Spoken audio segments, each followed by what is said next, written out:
चलिए आज हम लोग पढ़ेंगे लॉज ऑफ मोशन।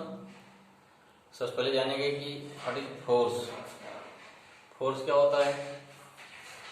पहला हमारा टू पुश और pull of any object is known as force. किसी ऑब्जेक्ट को पुल करिए या पुश करिए तो जो हमारा इफेक्ट होगा उसे क्या बोलते हैं? फोर्स। और simply we can say it is an effect which can change the speed or moving body to stopped or change the direction of object is known as force। Force ऐसा effect है जो static body क्या करेगा? Move करा देगा। Moving body क्या करेगा? Static करा देगा। ठीक है। या जो किसी बॉडी की चलती बॉडी की डायरेक्शन चेंज कर देगा उसे क्या बोलते हैं? उसे बोलेंगे फोर्स। फोर्स का टाइप क्या होगा? टाइप ऑफ फोर्स एक होता है बैलेंस फोर्स, दूसरा क्या होता है? अनबैलेंस। हमें पूरा पढ़ना है।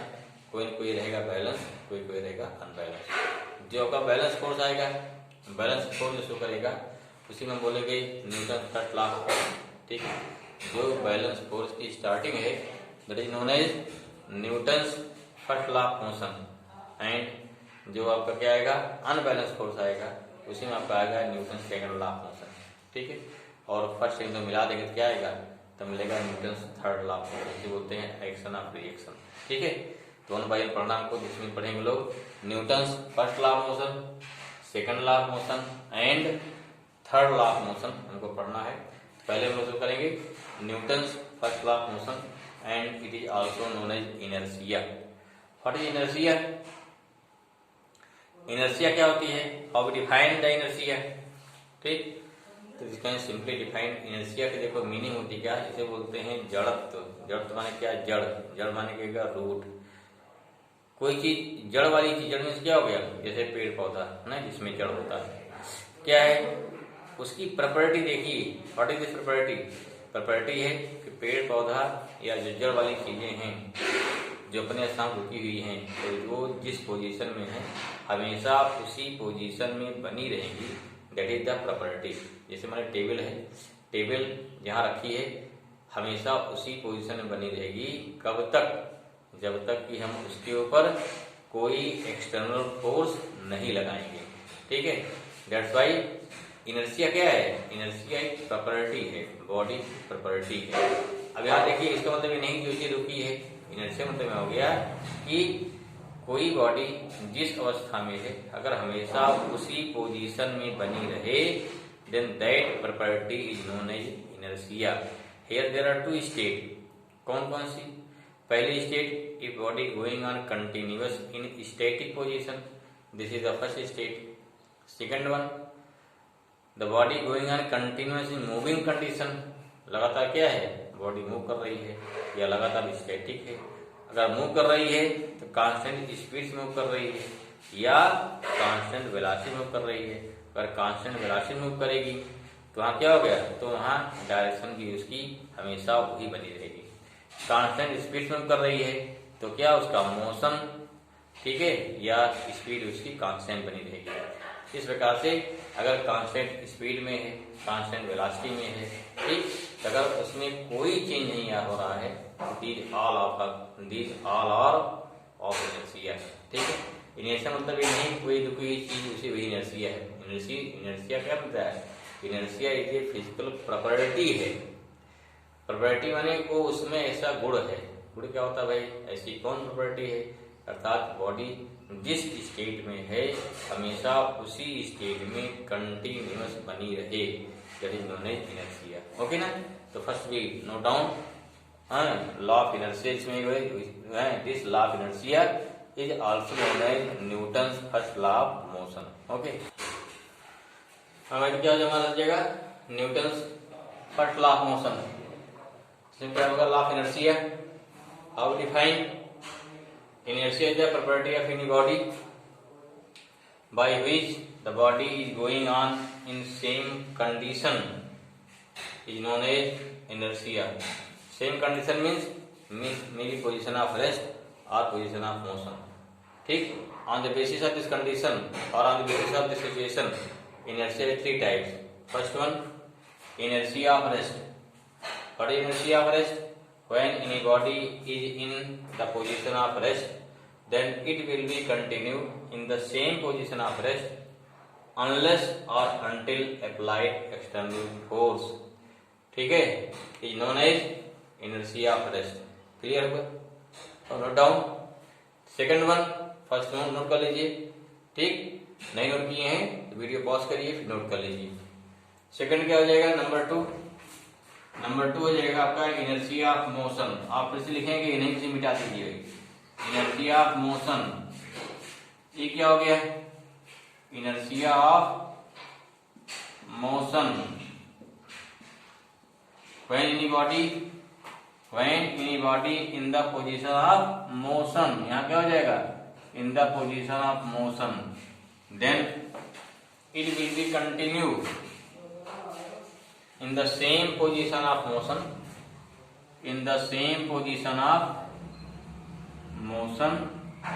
unless or until applied external force is known as inertia of motion. Simple you can define na, this is the definition of inertia of motion. इस बॉडी मूव कर रही है तो कंटिन्यू उसी पोजीशन बनी रहे, इसे बोलते हैं इनर्शिया ऑफ मोशन। थर्ड में क्या हो जाएगा, इनर्शिया ऑफ डायरेक्शन। इसको डिफाइन करिए भाई, सेम वे। तीसरा क्या हो जाएगा, inertia of direction. If we can say when anybody is moving in any direction, then it will be continue move in the same direction unless or until applied external force is known as inertia of direction.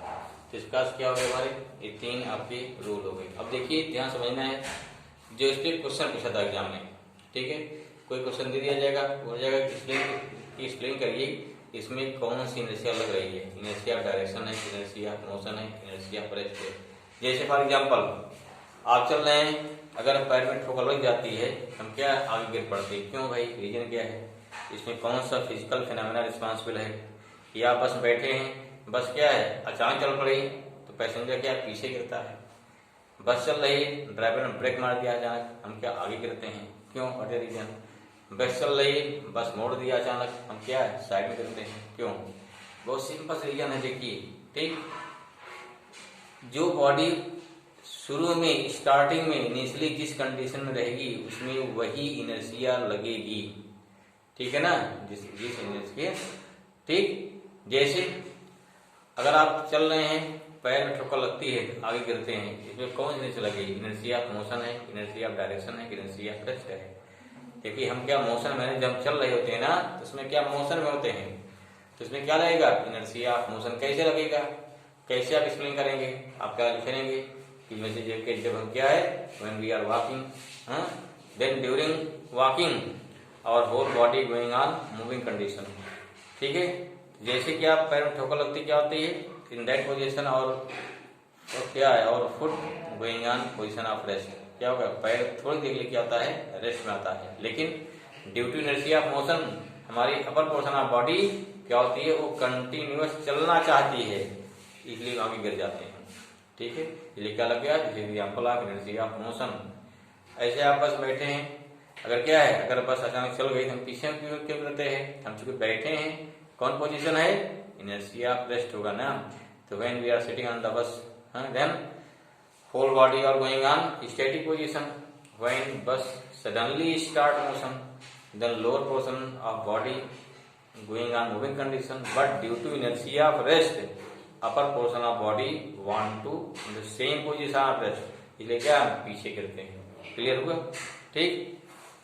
क्या अगर पेड़ से क्या, पेड़ को हिला दीजिए जोर से, when we shaking the branch of tree, then fruits fall down, क्यों, कौन सी इनर्शिया हो जाएगी, पहले फल क्या है, फल ब्रांच के साथ रुका हुआ था, स्टैटिक था, क्या होगा, इनर्शिया क्या लगेगा, इनर्शिया रेस्ट लगेगा, क्यों भाई, जिसमें क्या रुका हुआ था, आपने पेड़ को हिला दिया, तब क्या हो गया, पेड़ को हिलाने से ब्रांच पूरा क्या हो गया, ब्रांच आ जाएगी मोशन में, ठीक। लेकिन ड्यू टू इनर्शिया रेस्ट जो फल क्या है वो रुका रहना चाहेगा, इसलिए क्या है, फल नीचे गिर जाता है। बहुत सारे रीजन ध्यान रखिए, जिस कंडीशन में है, जैसे मैंने कारपेट है, डंडे से जो पीटी सारी धूल क्या बाहर निकल जाती है, क्यों, रीजन क्या है, जिसमें कारपेट के अंदर धूल थी वो स्टैटिक पोजीशन थी, आपने डंडे से मारा जोर से कारपेट को, क्या हो जाएगा, कारपेट आ गया मोशन में, लेकिन due to inertia of rest हमारा जो dust particle want to going on rest position, नीचे गिर जाते हैं। ठीक है, आप किसी कांच में, कांच की खिड़की है, पत्थर फेंकी तो कांच टूट जाता है, आप बंदूक की गोली मार दीजिए तो एक पतला सा एक सुराग बन जाएगा।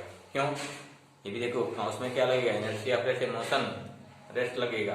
क्यों, क्योंकि जिसमें क्या है, पूरा कांच कैसा है, स्टैटिक पोजीशन में है। जब बंदूक से गोली मारते हैं तो उस कंडीशन पे जो बुलेट होगी जब टकराएगी तो उसमें केवल वही उतना पोर्शन जहां टकराएगी वो मूविंग हो पाता है, बाकी due to inertia of rest सभी पोर्शन स्टैटिक रहता है। पत्थर मारते हैं तो उसमें टाइम ड्यूरेशन ज्यादा लग जाता है, इसलिए बहुत सारे मॉलिक्यूल क्या है, ठीक स्टोन के संपर्क में आ जाएंगे, इसलिए पूरा क्या है, टूट जाता है। क्लियर हुआ, तो सिंपल लॉजिक है, हमें इनर्शिया ऑफ मोशन पहचानना है, इनर्शिया ऑफ डायरेक्शन पहचानना है। डायरेक्शन देखिए, बस सीधे जा रही है, ठीक है, मान लो यही रात है, बस सीधे जा रही है, आप नहीं देख रहे, पीछे से बैठे हैं, अचानक मोड़ आया, ड्राइवर ने क्या बस को अचानक मोड़ दिया, तब क्या होता है, हम तो जा रहे हैं सीधे, बॉडी में सीधे चलना चाहिए ना, बस मुड़ गई, but due to inertia of direction body में सीधे जहाँ जा रही है, बस यूं हो गई, इसलिए क्या होगा, हम जाके खिड़की से टकरा दीजिए ना, ठीक, क्योंकि हमारी body due to inertia of direction वो स्टेट जाना चाहती है, लेकिन वो काम पर हमारी इधर मुड़ जा रही है। These are different example for the inertia of rest, inertia of motion, inertia of direction.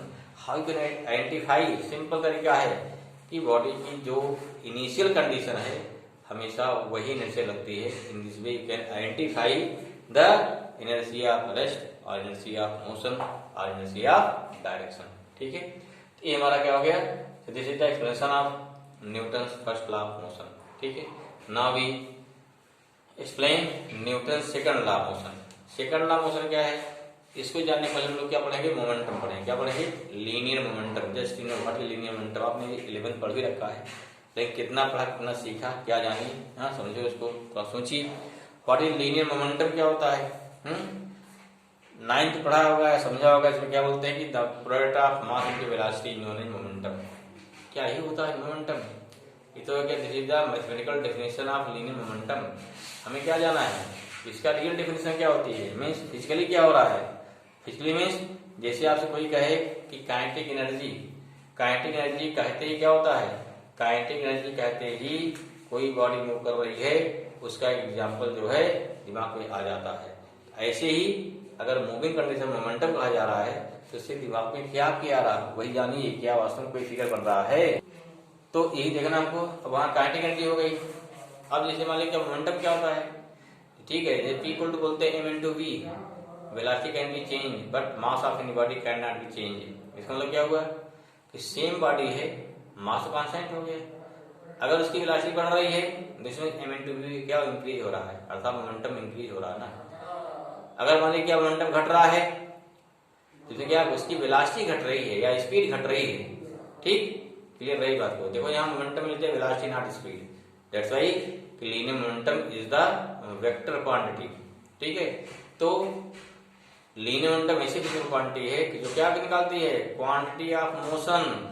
Same body है, अधिक मोमेंटम हो गया, this means what, this means उस बॉडी का मोशन तेज है, ज्यादा है। अगर मोमेंटम कम है तो इसका क्या है, मोशन कम है ना। दिस मीन्स क्या, this means the physical quantity which major the quantity of motion is known as linear momentum. This is the physical definition. And mathematical क्या हो गया, वो तो सेम रहेगा जो अपना पढ़ रखे हैं, the product of mass and velocity of any object is known as linear momentum. तो नोट डाउन क्या हो जाएगा इसका भाई, linear momentum the physical quantity which measure the quantity of motion is known as linear momentum। ठीक है, और mathematically the product of mass and velocity of any object is known as linear momentum। ठीक है, formula क्या हो जाएगा, linear momentum, यहाँ p arrow लगाना, वेक्टर क्वांटिटी है, ठीक है, mass into velocity vector quantity है, और we take only magnitude p equal to कितना हो गया, m/v। हाँ, यूनिट क्या हो जाएगा, किलोग्राम मीटर पर सेकंड। बड़ी डायमेंशन क्या हो जाएगा भाई, डायमेंशन क्या हो जाएगा इसका, किलोग्राम क्या हो गया, mL/t-1। This is dimension of linear momentum. Clear हुआ? ओके, अब देखते हैं क्या है कि लीनियर मोमेंटम और काइनेटिक एनर्जी में क्या रिलेशन होता है, इस पे क्वेश्चन पूछे जाते हैं। ठीक है ना, just we see relation between, तो मैंने इसके बाद आ गया relation between kinetic energy and linear momentum. As you know that if mass of any object is m, velocity v, then what is kinetic energy, formula क्या होता है, ये होता है half mv square, so prove कर चुके 9 ना। And what is linear momentum, कितना हो जाएगा, p, ये क्या हो गया आपका, ये हो गया लीनियर मोमेंटम ना। मोमेंटम कितना हो गया, p इक्वल टू mv हो जाएगा, इक्वेशन 2 हो गया। देखिए देयरफॉर काइनेटिक एनर्जी कितना है, हाफ mv स्क्वायर है, ऊपर से इंटू कर दो किससे, ऊपर से इंटू करें m से, यहाँ इंटू कर दिया, क्या हो गया, this means k equal to आ गया, ऊपर आ गया m square v square upon 2m आ जाएगा। ये कितना आ जाएगा भाई, k इक्वल टू mv का होल स्क्वायर आया ना अपॉन 2m। क्लियर हुआ? अब देखो क्या यहाँ mv मीन्स क्या होता है, p होता है ना, this means this imply that k equal to p square by 2m। कितना हो गया, p स्क्वायर बाई 2m, यही हमारा क्या रिलेशन हो गया। ठीक है, अगर मोमेंटम दिया है you can find kinetic energy, अगर काइनेटिक एनर्जी गिवन है then you can find momentum. Momentum क्या हो जाएगा, देखो कितना हो गया, p square equal to 2km आ जाएगा। p कितना आया, यहाँ चूंकि स्क्वायर है कितना हो जाएगा, यहाँ गया 2√2km आ जाएगा। ठीक है, दो फार्मूला इस क्लास निकाल सकते हैं क्या, ये हो गया हमारा काइनेटिक एनर्जी और उसमें रिलेशन हो गया।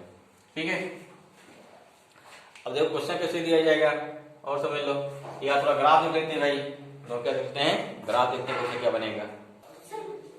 चलिए भाई वेरिएंस ग्राफ देखिए, ग्राफ क्या, पहला ग्राफ क्या बनेगा, के इक्वल टू कितना, देखिए हाफ mv स्क्वायर है, ग्राफ क्या बनेगा क्यूबी में, देखो इधर मान लीजिए b है, इधर अगर k है, सिंगल पावर हो गई, दो पावर हो गई, क्या बनता है, पैराबोला। क्लियर हुआ? यहीं पर देखिए अगर ग्राफ ऐसा हो जाए, यहाँ b आ जाए, यहाँ k आ जाए, अब ग्राफ क्या बन जाएगा, ऐसा बन जाएगा, पैराबोला। क्लियर हुआ? दूसरा देखिए अगर p इक्वल टू mv आ जाए, मोमेंटम है ना, p इक्वल टू mv, क्या ग्राफ बनेगा। ठीक है, पहला देखो ग्राफ बन जाएगा, अगर ग्राफ बनाए किसमें, अगर p में और b में, तो यहाँ m कांस्टेंट, ये ग्राफ बन जाएगा, ये यहाँ m कांस्टेंट गया। ठीक है, यहाँ जो स्लोप बनेगा pv क्या बनेगा, स्लोप क्या बताएगा, ये स्लोप बताता है m, मास बताएगा है ना, स्लोप बने क्या हो गया, इधर देखो p हो गया अपान b हो गया ना, बेस अपान परपेंडिकुलर अपान बेस। ठीक, दूसरा ग्राफ देखिए, ये ग्राफ किसमें है, p और m में है, क्या बनेगा, एक यहाँ b बताएगा, क्या है b कांस्टेंट हो गया। ठीक है, तीसरा ग्राफ देखो क्या बनेगा, थर्ड क्या हो गया, अगर देखिए यहाँ p कांस्टेंट हो जाए तो यहाँ ग्राफ किसमें है, m b और m में है। ठीक है, ग्राफ कैसे बनता, तब देखो यहाँ pv का mb इक्वल टू कांस्टेंट हो गया ना, इसे बोलते हैं रेक्टेंगुलर हाइपरबोला।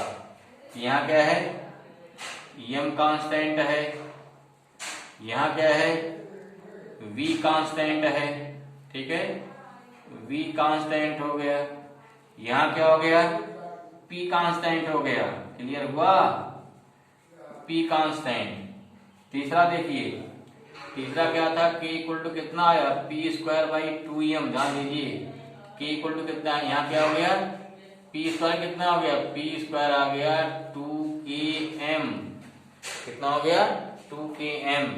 अब इससे क्या आ जाएगा, अब देखो ग्राफ क्या बन गया, यहाँ पे देखो ना, अगर यहाँ मान लो क्या है, इधर काइनेटिक एनर्जी है, मोमेंटम है, पावर दो क्या है, पावर यहाँ सिंगल पावर, यहाँ डबल पावर, इधर माउस क्या, माउस कहाँ लगे, इधर बनेगा पैराबोला, यहाँ सिंगल पावर इधर का parabola.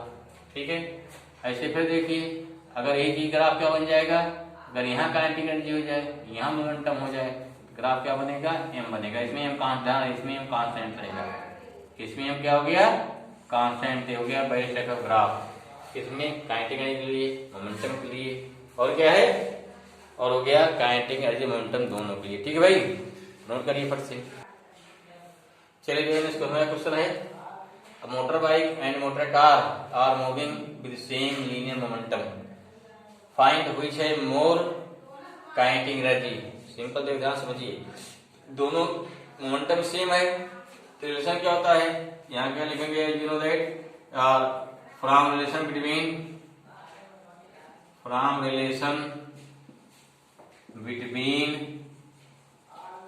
Kinetic energy and linear momentum. क्या होता है भाई, लीनियर मोमेंटम के इक्वल टू क्या होता है, p²/2। ये हमें बताया था अभी ना। यहाँ देखो, यहाँ p क्या है, मोमेंटम कांस्टेंट है। दिस क्या kinetic energy inversely proportional to m। इसका मतलब जिसका मास ज्यादा होगा उससे काइनेटिक एनर्जी कम होगी, जिसका मास कम होगा उसकी काइनेटिक एनर्जी क्या होगी, ज्यादा होगी ना। दिस शोज दैट काइनेटिक, मान ली मोटर बाइक हो गया, ये बाइक हो गया, अपान काइनेटिक कार हो गया। यहाँ उल्टा है ना, यहाँ क्या हो गया, कार हो जाएगा, अपान क्या मोटर बाइक हो गया, मास हो गया, उल्टा हो जाएगा ना। अभी क्या हो गया भाई, यहाँ पे सिंस इसको हम देखें ना, मोटर कार का वेट क्या होता है, मोटर कार का मास बाइक से ज्यादा होता है, क्योंकि since motor mass of motor car more then mass of motor bike. Equation मान ली 1 हो गया, इक्वेशन 2 हो गया। Therefore from equation 1 and equation 2, देखो ये क्या हो गया, यहाँ पे इसकी ज्यादा है, v कम है, यहाँ काइनेटिक एनर्जी ज्यादा होगी, इसकी कम होगी। देयरफॉर क्या हो गया, kinetic energy of motor bike more than car. Clear हुआ। हेंस क्या लिखोगे, hence kinetic energy of motor bike is more than क्या हो गया, मोटर कार। ठीक है ना, तो हमारा क्या हो गया, आंसर हो गया। ठीक है, काफी समझ में आया होगा। कुछ क्वेश्चन करेंगे अगले वीडियो में, तो पढ़िए और ध्यान से चीजों को समझिए। ठीक है, और वीडियो को आगे बढ़ाइए, साथ साथ लाइक करिए। ठीक है, चैनल सब्सक्राइब करिए, जिससे हम लोगों को मोटिवेशन मिलता रहे। ठीक है ना, और नए नए वीडियो आपको मिलते रहे। ओके भाई, चलिए, थैंक यू।